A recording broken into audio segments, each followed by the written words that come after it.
Break के बाद एक बार फिर से आप सभी का स्वागत है। रामपुर की स्वार सीट से चुनाव लड़ रहे आजम खां के बेटे अब्दुल्ला आजम की उम्र को लेकर विवाद खड़ा हो गया है। बीएसपी उम्मीदवार ने चुनाव आयोग से अब्दुल्ला की उम्र की जांच कराने की मांग की है। रामपुर के स्वार सीट से ही बहुजन समाज पार्टी के उम्मीदवार नवाज काजिम अली खान ने चुनाव आयोग से उन मीडिया रिपोर्ट के आधार पर शिकायत की है जिसमें कहा गया है कि अब्दुल्ला की उम्र चुनाव लड़ने के लिए जरूरी 25 साल से कम है। रामपुर के नवाज काजिम अली खान उर्फ नावेद मियां ने चुनाव आयोग से शिकायत की है कि आजम खान के बेटे अब्दुल्ला आजम ने नामांकन के समय अपनी उम्र के जो दस्तावेज पेश किए हैं उनकी जांच कराई जाए। काजिम अली ने चुनाव आयोग से कहा है कि ऐसी खबरें आ रही है कि अब्दुल्ला आजम अपनी उम्र के सबूत जुटाने में लगे हुए हैं, जिसके लिए उन्होंने रामपुर जिला अस्पताल में अपना एक्सरे कराया है ताकि मेडिकल के आधार पर उनकी उम्र को प्रमाणित किया जा सके। बीजेपी ने यूपी चुनाव में मुसलमानों को टिकट न देने पर सफाई देते हुए आखिर क्या कहा, देखिए हमारी इस खास रिपोर्ट में। बीजेपी ने जोर देते हुए कहा कि पार्टी घोषणा पत्र में 3 तलाक का जिक्र अल्पसंख्यक महिलाओं के कल्याण के प्रति पार्टी की प्रतिबद्धता को जाहिर करता है। पार्टी के राष्ट्रीय सचिव सिद्धार्थ नाथ सिंह और आधिकारिक प्रवक्ता शहनवाज हुसैन ने संयुक्त प्रेस कॉन्फ्रेंस को संबोधित करते हुए चुनावी राज्य में अल्पसंख्यकों के हितों की हिफाजत में पार्टी की स्थिति का बचाव किया। उन्होंने कहा, यदि डर से भारी संख्या में लोग अपना घर बार छोड़कर भागते हैं तो यह किसी भी जिम्मेदार राजनीतिक पार्टी के लिए चिंता का विषय है। इस समस्या को धार्मिक जुड़ाव के चश्मे से नहीं देखें। उन्होंने राज्य के मुस्लिम बहुल कैराना से हिंदुओं के भारी संख्या में पलायन का जिक्र करते हुए यह कहा, गौरतलब है कि बीजेपी नेता शहनवाज हुसैन ने इससे पहले यह कहकर एक विवाद छेड़ दिया था कि पार्टी ने यूपी विधानसभा चुनाव में किसी मुस्लिम उम्मीदवार को नहीं उतारा है क्योंकि उसे इस समुदाय से जीतने लायक कोई उम्मीदवार नहीं मिला है।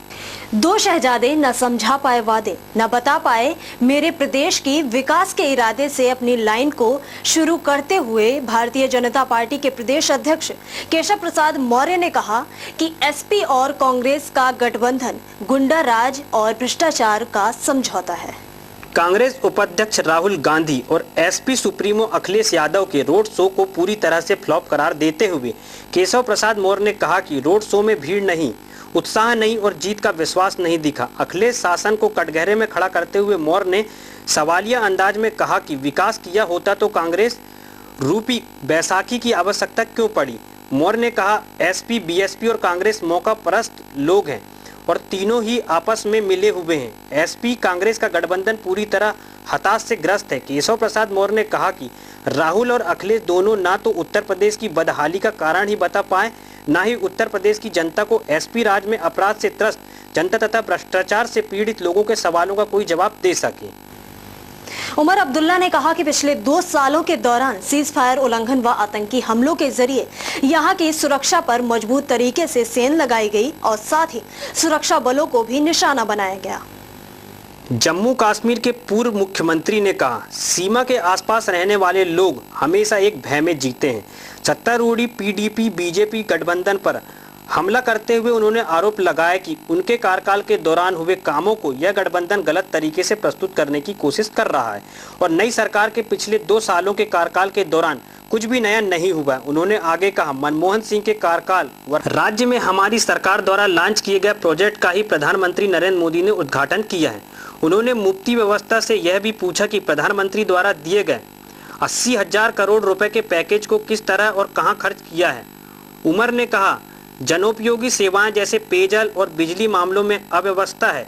स्कूल व स्वास्थ्य संस्थाओं में तमाम सुविधाओं की कमी है। सीएपीडी सेल आउटलेट में शुद्धिबद्ध कीमतें बढ़ गई है और राशन भी कम है। मुलायम सिंह यादव के करीबी रहे अखिलेश सरकार के पूर्व मंत्री और बलिया सदर से समाजवादी पार्टी से विधायक नारद राय ने हाथी की सवारी कर ली। राज्यसभा सांसद और बीएसपी महासचिव सतीश चंद्र ने बर्खास्त पूर्व मंत्री नारद राय को औपचारिक रूप से पार्टी के सदस्य के रूप में शामिल किया। इसके बाद बीएसपी अध्यक्ष मायावती ने पूर्व एसपी नेता नारद राय को बलिया सदर से बीएसपी का प्रत्याशी घोषित किया है। अखिलेश सरकार में खादी, ग्रामोद्योग, खेलकूद, विज्ञान और तकनीकी विभाग के कैबिनेट मंत्री रह चुके नारद राय ने मुख्यमंत्री अखिलेश यादव पर उन्हें अपमानित करने का इल्जाम लगाया है। नारद राय ने कहा, मुझे मंत्रिमंडल से 2 बार बर्खास्त कर दिया गया।